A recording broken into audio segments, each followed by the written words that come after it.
माझं पती वारल्याचं करोनामध्ये वारल्यामुळे ह्या लोकांनी फायदा घेतला. 12 वर्षापासून तिला धमकी देत आले.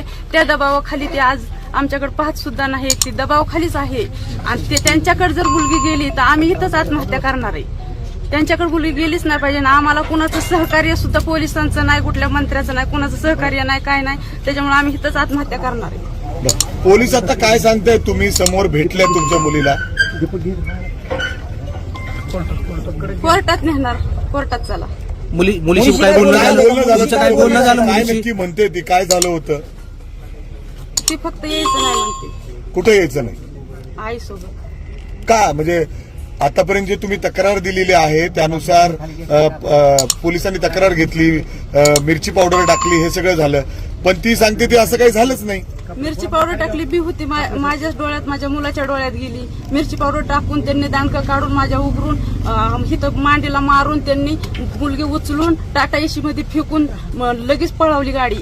मिरची टाकल्यामुळे मला काहीच प्रयत्न करता आला नाही. नुसती मी ओरडत राहिली. तिथं कुणी सुद्धा आलं नाही, कुणी नव्हतंच ना तिथं त्यावेळेस. म्हणजे मुलीने प्रतिज्ञापत्रात असं म्हटलं की तुम्ही दिलेली तक्रार खोटी आहे. मी त्या तक्रारीवर 12 वर्षाच्या मुलीला दबावाखाली आणल्यानंतर 12 वर्षापासून जी मुलगी दबावाखाली या तिला उपायच काय नाही. तिचं भाऊ लहान असल्यामुळं तिच्यावर दबाव आणला होती ना, तेव्हापासून दबाव ब्लॅकमेल करते ती. दबावाखाली बोलती या. मुलीने जे प्रतिज्ञापत्र सादर केलं त्याच्यामध्ये तिने असं म्हटलंय की तुम्ही जी तक्रार दिली ही तक्रार खोटी आहे, याच्यामध्ये काही नाही, तथ्य नाही. तक्रार खोटी आहे तिची. ही दबावाखालीच आहे अजून पण. पण आता तुमची मागणी काय आहे? स्वतः मुलगी तुमची जर पोलिसांमध्ये येऊन असं म्हणत असेल की असं काही घडलेलं नाही दबावाखाली आहे म्हणूनच बोलते या. ती अशी बोलणारी मुलगी नाहीये.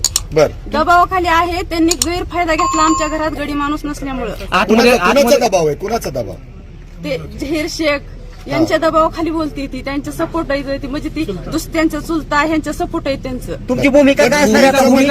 मुलीशी काय बोलणं झालं? एवढ्या वर्ष आम्ही एकत्र राहतोय लहानपणापासून. तिने त्याच्यामध्ये अनेक गोष्टींची कबुली सुद्धा दिलेली आहे म्हणजे तुमच्या मुलीने.